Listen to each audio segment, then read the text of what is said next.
নিয়ে যা নিয়ে যা নিয়ে যা নিয়ে যা। এই, কারখানা থেকে এইভাবে কত বস্তা সাবান পাচার করেছো? জবাব দাও। জবাব আমি দিচ্ছি।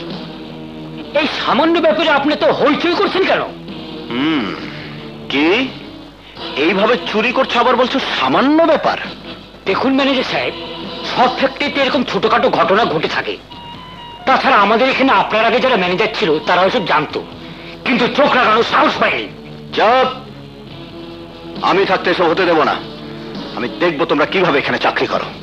এটা স্টোররুমে নিয়ে যাও, যাও।